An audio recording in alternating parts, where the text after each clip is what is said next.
우리 야벳의 후손들의 그러한 족보가 우리 10장 2절서부터 우리 5절까지에서 나와 있습니다. 야벳에게는 1세대의 그러한 아들들이 몇 명 있었냐면 7명이 있습니다. 고멜, 마공, 마대, 야완, 두발, 메색, 디라스. 이렇게 해서 7명의 그러한 아들들이 있었고요. 이 사람들 뭐 외우실 필요는 없습니다. 외우실 필요는 없습니다. 그런데 이 사람들 가운데에서 그 모든 그 사람들의 아들들의 이름이 쭉 나와 있는 것이 아니라요. 고멜과 야완 같은 경우만 이렇게 아들들이 나와 있습니다. 그래서 모두 몇 족속이 나와 있냐면 14 족속이 여기에 기록되어져 있습니다. 이 야벳 같은 경우는 어떠한 그러한 아들이었습니까? 우리 창세기 우리 9장 27절 말씀을 보게 되면 야벳이 노아에게 축복받는 그러한 말씀이 있었었죠. 우리 창세기 9장 27절 같이 한번 읽어보겠습니다. 하나님이 야벳을 창대하게 하사 셈의 장막에 거하게 하시고 가나안은 그의 종이 되게 하시기를 원하노라. 이 야벳의 족속이 가장 먼저 나왔던 것입니다. 그런데 이 창세기에서 왜 야벳의 이름이 먼저 나왔겠습니까? 창세기에서 족보를 기록하는 한 2가지 정도의 그러한 어떠한 원리는 아니지만 그 형식이 있습니다. 첫 번째는 무엇이냐면 이스라엘 구원받은 그러한 백성들은 나중에 족보를 기록하고요. 구원과 좀 먼 백성들을 먼저 기록을 합니다.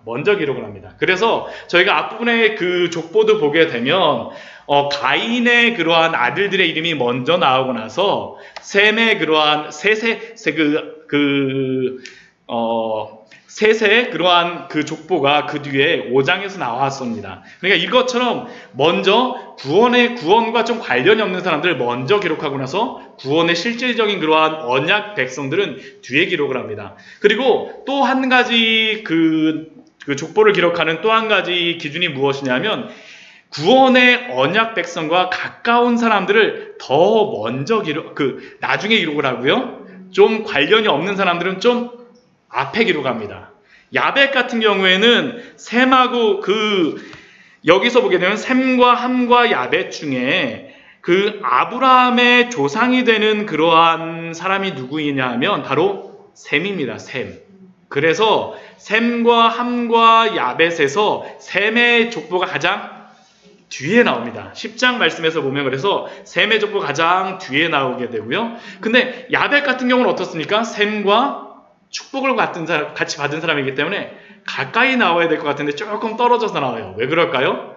야벳 같은 경우는 구약 성경을 보게 되면 야벳 족속이 별로 그렇게 나오지를 않습니다. 실질적으로 셈과 굉장히 연관해서 미운정 든다 그래갖고 그 셈과 굉장히 연관해서 그렇게 나왔던 그런 족속이 누구냐 하면 바로 함의 족속입니다. 함의 족속. 그래서 야벳 같은 경우는 이 사람들이 어디에 거하였었냐면 지리적으로 보게 되면 지금 셈과 함과 야벳 노아가 있었던 곳이 메소포타미아 지역인데 메소포타미아의 서쪽 그러니까 유럽 쪽에 거하였던 사람들이 바로 이 야벳 족속입니다. 그리고 이 사람들은 그렇게 많이 나오진 않습니다. 그러다 보니까 야벳의 그러한 사람들이 가장 먼저 14족속이 이렇게 기록이 되어졌고요.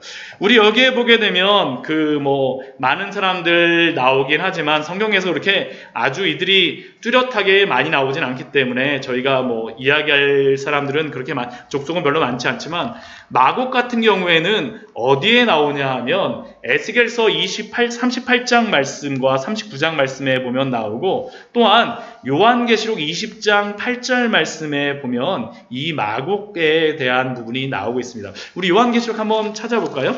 마곡이 어디에서 나오는지 요한계시록 20장 8절의 말씀입니다.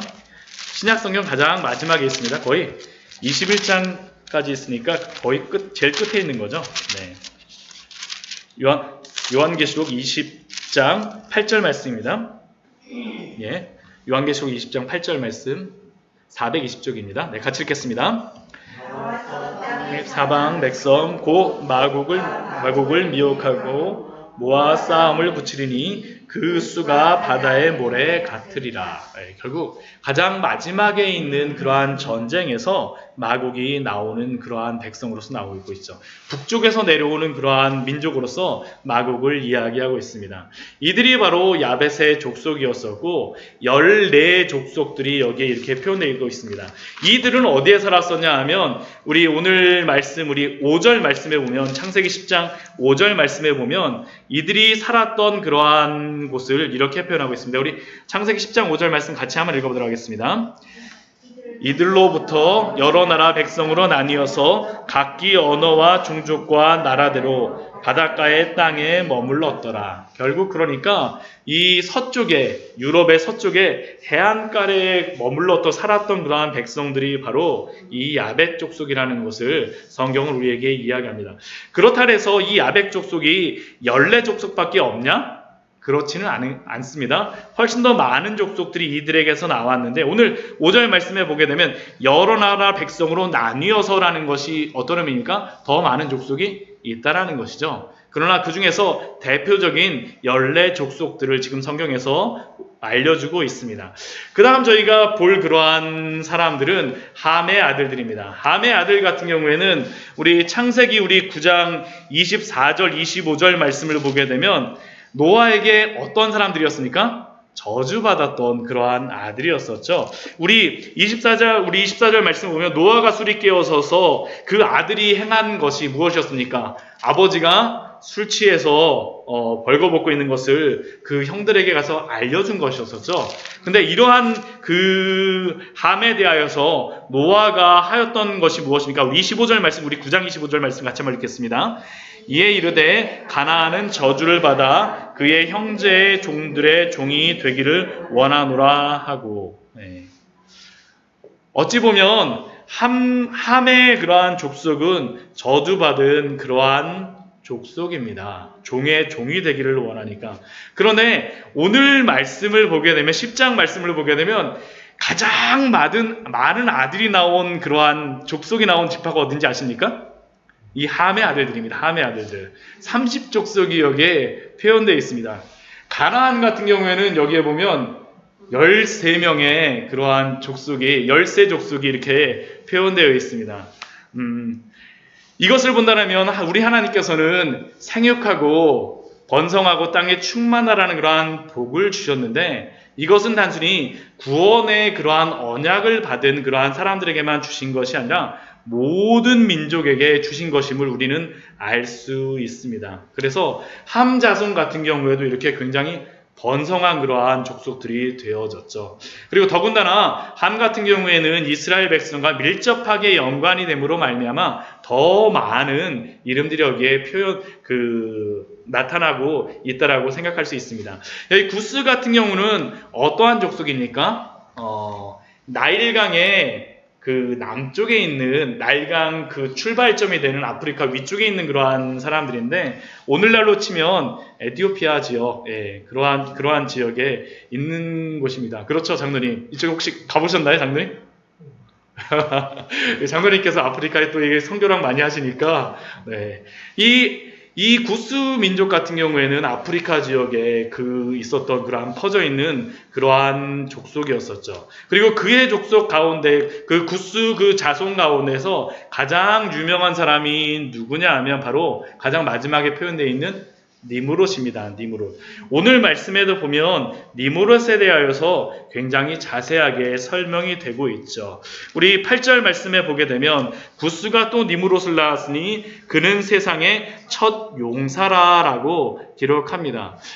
니므롯이 굉장히 뛰어난 용사이고 전쟁에 굉장히 용맹했던 사람인 것 같습니다. 그런데 이 니므롯 같은 경우에는 성경을 잘 보게 되면 그 유대의 그러한 전승을 보면 니므롯이 바로 이 창세기 11장에 나오는 바벨탑을 건축하였던 그러한 사람이라고 유대 전승에서는 이렇게 이야기하고 있습니다. 그러니까 니므롯 같은 경우에는 굉장히 권력자이고 굉장히 힘을 앞세우는 그러한 사람이었었죠. 근데 이 용사라고 하는 것이 창세기에서 더 쓰였던 적이 있습니다. 우리 창세기 6장 4절 말씀 우리 한번 같이 보도록 하겠습니다. 창세기 6장 4절의 말씀입니다. 창세기 6장 4절 말씀 같이 한번 읽어보도록 하겠습니다. 당시에 땅에는 네피림이 있었고 그 외에도 하나님의 아들들이 사람의 딸들에게로 들어와 자식을 낳았으니 그들은 용사나 고대의 명성이 있는 사람들이었더라. 근데 이 창세기 6장 4절에 나와 있는 이 용사들, 명성 있는 사람들은 어떤 사람이었습니까? 죄악이 세상에 가득한 것에 대하여서 책임 있는 사람들이었습니다. 결국 이 니므롯이라고 하는 이 사람도 세상의 첫 용사요. 우리 10장 9절 말씀을 보게 되면 여호와 앞에서 용감한 사냥꾼이 되었으므로 여호와 앞에 니므롯같이 용감한 사냥꾼이로다 하더라라고 이야기하지만 그가 이게 다윗과 같이 용맹한 그러한 장수라기보다는 하나님도 두려워하는 것 없이 노아 홍수전에 범죄하였던 그러한 용사들과 같이 무자비한 그러한 용사였음을 우리 창세기 말씀에서는 우리에게 알려주고 있습니다.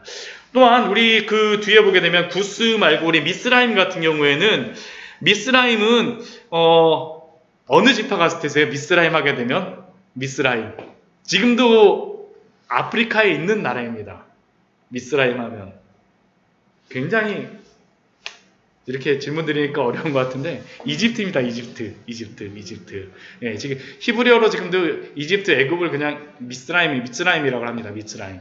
이 미스라임 같은 경우는 그 애굽 사람들로서 이 루딤, 아나밈, 누하빔 이러한 사람들이 그 애굽의 여러 그 나일강 줄기를 따라서 살았던 그러한 사람들이라고 추정을 합니다. 그런데 이 사람들 중에서 미스라임 사람들 중에서 저희가 좀 약간 주의해야 될 그러한 사람이 있죠. 누구니까 우리 14절 말씀을 보게 되면 굉장히 성경에 많이 이스라엘 백성과 관련되는 그러한 사람이 나옵니다.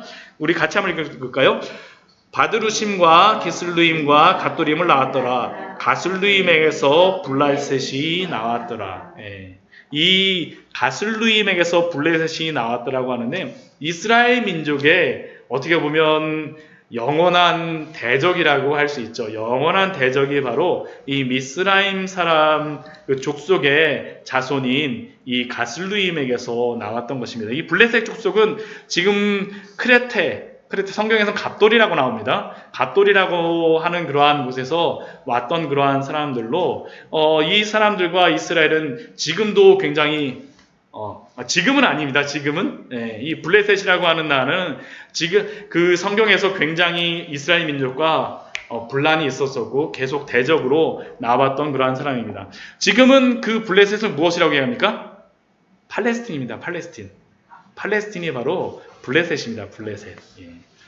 로마가 이스라엘 민족들을 정복하고 그 나라를 정복하고 나서 이스라엘 민족을 굉장히 모욕을 주기 위해서 붙었던 이름이 바로 그 팔레스틴 지역이라고 불렀던 것입니다.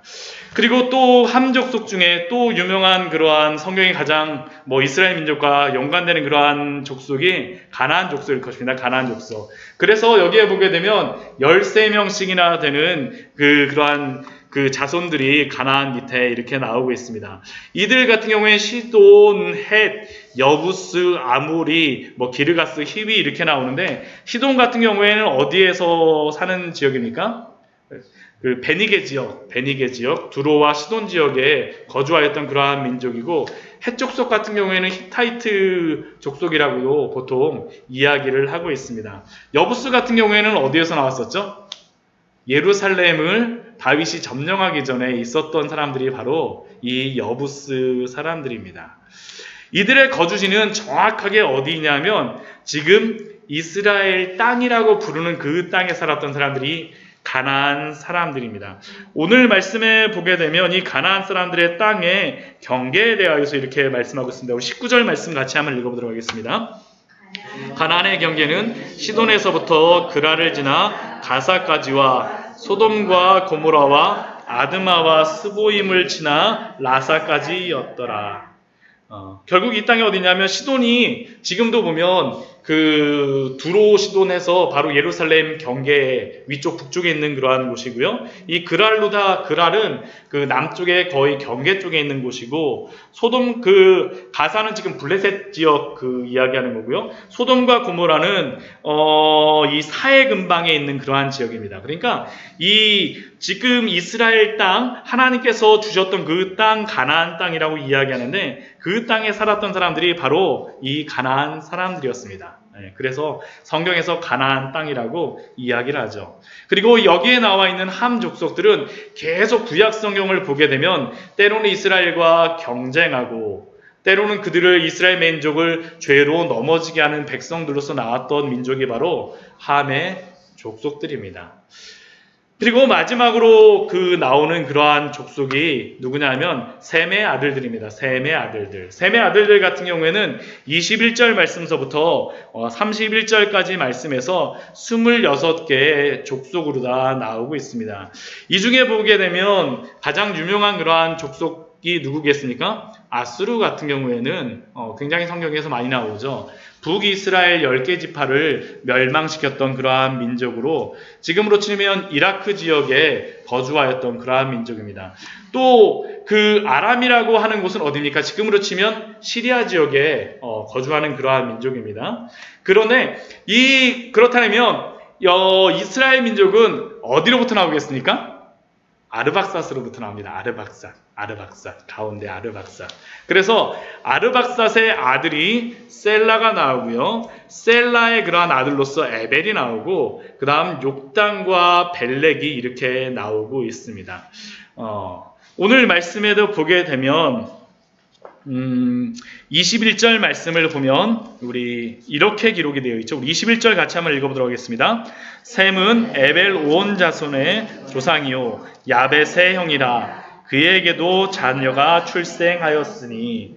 셈의 아들로서 대표로서 나오는 게 누구입니까?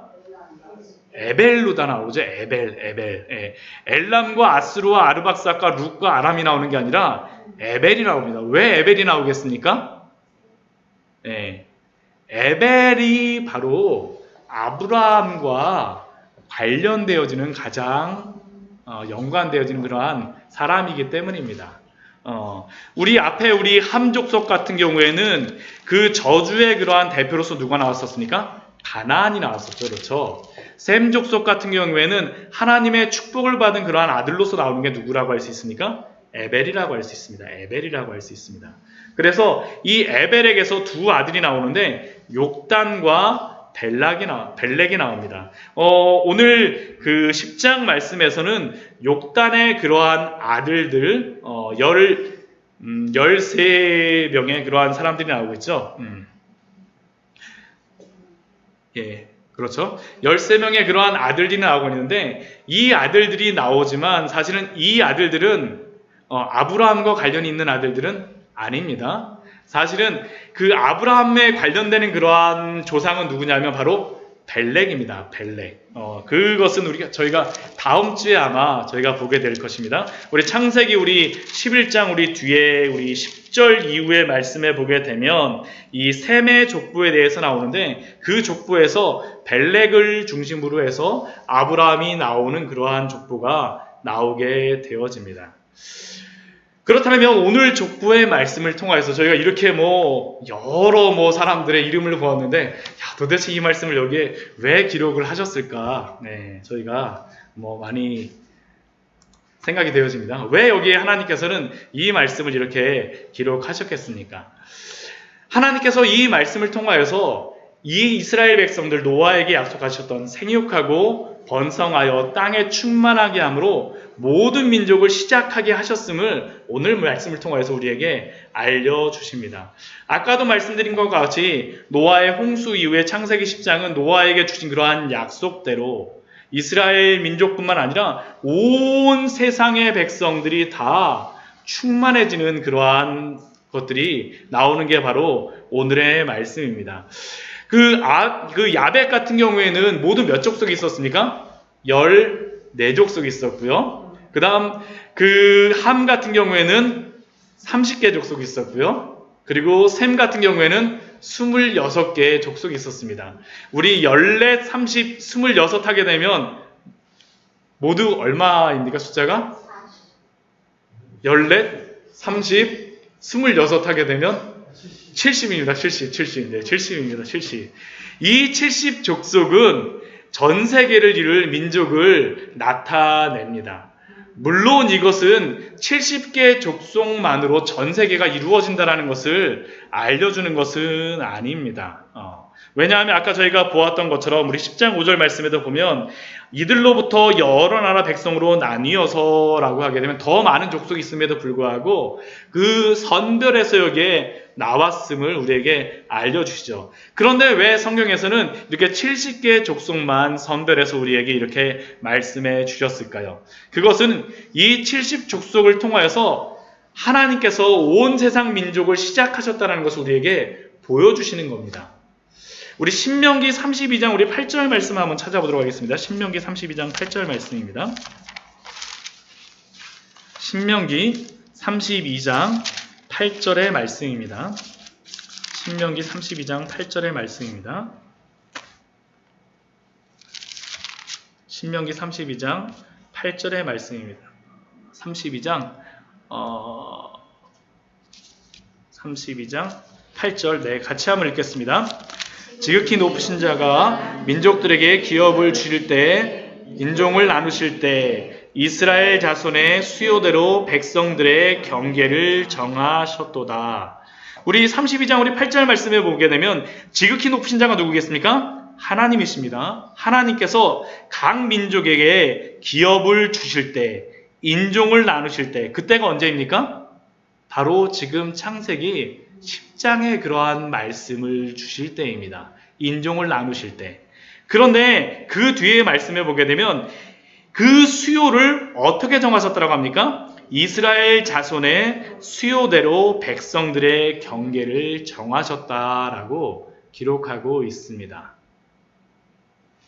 잘 이해가 안 되시죠? 근데 우리 이것을 창세기 우리 46장 26절 말씀을 다시 우리 한번 더 찾아보겠습니다. 우리 창세기 46장 26절의 말씀입니다. 창세기 46장 26절의 말씀입니다. 네. 우리 26절, 27절 말씀 같이 한번 읽겠습니다. 같이 읽겠습니다. 야곱과 함께 애굽에 들어간 자는 야곱의 며느리들 외에 66명이니 이는 다 야곱의 몸에서 태어난 자들이며 애굽에서 요셉이 낳은 아들은 2명이니 야곱의 집사람으로 애굽에 이른 자가 모두 70명이었더라.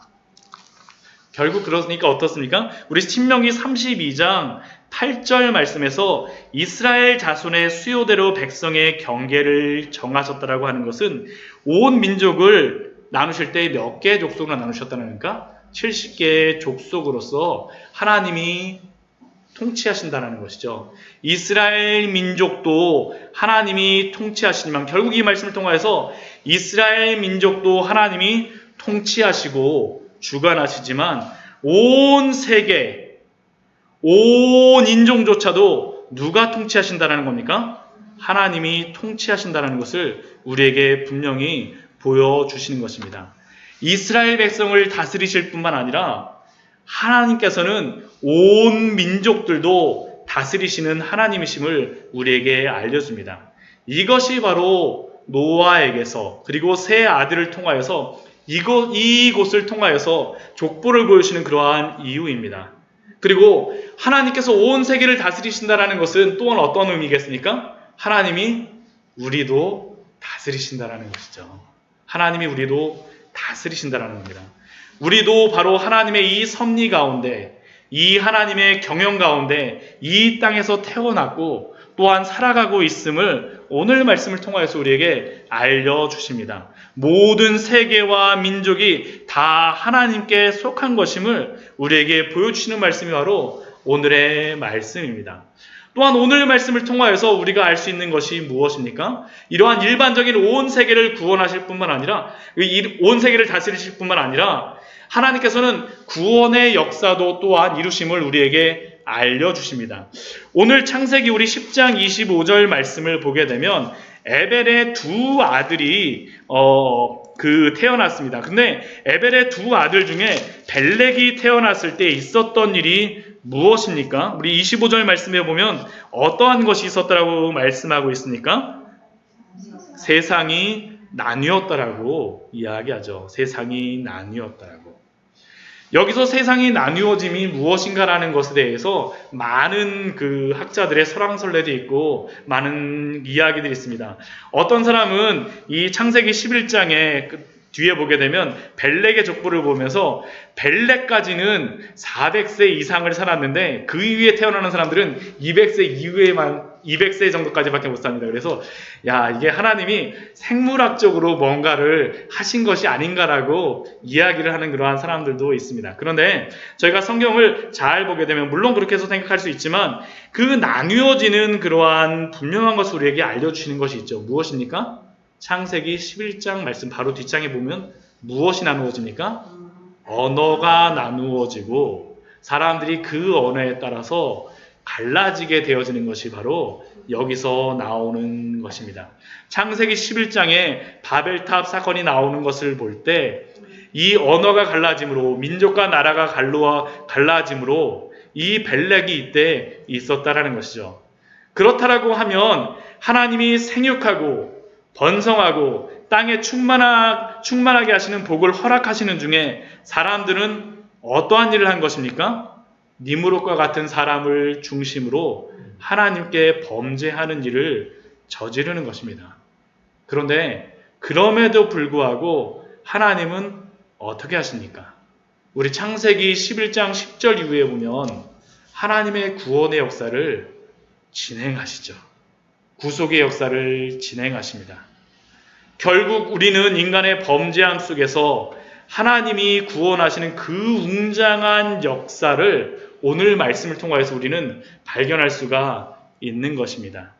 니므롯과 같이 하나님의 구원의 역사를 막고자 하는 그러한 사람들 속에서도 가나안 족속이 이미 가나안 땅을 정복한 속에서도 하나님은 지속적으로 자신의 구원의 역사를 진행하고 계십니다. 오늘 이 창세기 10장의 말씀을 제일 처음에 들었던 그러한 사람들이 누구일까요? 우리 창세기의 말씀을 가장 먼저 이 말씀을 모세로부터 들었던 사람들이 누구일까요? 아마 광야를 헤매고 있었던 그러한 이스라엘 백성들일 것입니다. 그 이스라엘 백성들의 입장에서 한번 이 말씀을 한번 들었다라고 한번 생각해 보십시오. 그들은 바로 출애굽을 하고 나서 한창 광야 속에서 어디로 가야 하나 고민하며 방황하고 있었던 그러한 상태가 아니었습니까? 그런데 그들에게 이 말씀을 모세를 통하여 하나님이 들려주셨을 때 그들에게 어떠한 말씀으로 그들에게 다가왔을까요? 자신들이 지금도 애굽의 압제 속에서 빠져나온 지 얼마 안 되어서 바로가 또 우리 뒤에 또 쫓아오면 어떻게 될까라고 두려워하고 또 한편에서는 아직 가나안 땅에는 정탐하러 갔을 때 어떻습니까? 여전히 강성한 그러한 그 가나안 백성들이 지배하고 있고 거인 족속들이 그곳에 있는 것들을 볼 때 그들의 마음속에 두려운 마음도 들었을 수 있습니다. 그러나 오늘 말씀을 통해서 말씀하시는 것은 무엇입니까? 이 모든 세계 열강의 역사를 주관하시는 분이 누구십니까? 하나님이시죠. 하나님. 그리고 이 구원의 역사는 이제 11장 말씀을 가게 되면 아브라함에게 이어지고 또한 자신들은 그 하나님의 구원의 역사의 한복판에서 함께 하고 있다는 것을 그들은 아마 알게 되어졌을 것입니다. 그리고 그 믿음의 확신 가운데 그들은 그 길을 걸어갔을 것입니다. 그리고 이것은 오늘날 우리에게도 동일하지 않겠습니까? 이렇게 많은 족속과 많은 민족들 가운데에서 아브라함을 택하시고 구원의 역사를 이루시는 그 하나님께서 다윗의 자손으로 예수 그리스도를 보내심으로 우리를 영원한 구원의 역사를 허락하여 주신 그 하나님께서 우리들을 또한 지키실 줄을 우리는 믿어야 되지 않겠습니까? 하나님이 바로 이 말씀을 통해서 우리에게 말씀하시는 거죠. 온 세상을 다스리실 뿐만 아니라 하나님의 구원받은 백성들도 지금도 인도하시고 지키시는 그 은혜의 말씀이 또한 창세기 10장을 통하여서 우리에게 드러나고 있는 것입니다. 말씀을 정리하도록 하겠습니다. 하나님이 다스리십니다. 우리는 그곳에서 살아가고 있습니다. 우리가 바라볼 것은 다른 것이 아니라 하나님의 다스리심을 바라보며 구원받은 그러한 백성들을 보호하심을 바라보며 이 말씀을 통해서 우리에게 증명하고 있는 것이 아닙니까? 오늘도 증명하신 그 말씀 속에서 믿음으로 살아가신 우리 귀한 성도님들 되시기를 축원합니다. 우리 같이 기도하도록 하겠습니다. 우리 잠시 기도하도록 할 때요, 우리 하나님께서 우리의 삶 속에서 또한 이루실 것들을 향하여서 우리 기대하면서 우리 같이 기도하였으면 좋겠습니다. 우리 성경의 그러한 말씀은 본보기가 되어줘서 우리에게 주시는 그러한 말씀이라고 또한 그렇게 기록되어 있는데, 이렇게 적어주심으로 말미암아 내가 이렇게 다스리지 않았느냐라는 그러한 말씀을 오늘도 우리에게 말씀하여 주시는 줄 믿습니다. 하나님, 저희가 살아가는 그곳에서 주님 주의 그 은혜를 바라보며 당신의 그 다스리심을 바라보며 살아가기로 나오니 주여 그 은혜를 마음껏 누릴 수 있도록 도우시고 인도하여 주시옵소서. 주님 앞에 잠시 기도하며 나가도록 하겠습니다. 같이 기도하시겠습니다. 하나님 아버지, 오늘도 주님께서 저를 이 자리로 불러주시고 같이 하나님 아버지 기도하며 주님 나아가게 하시니 감사를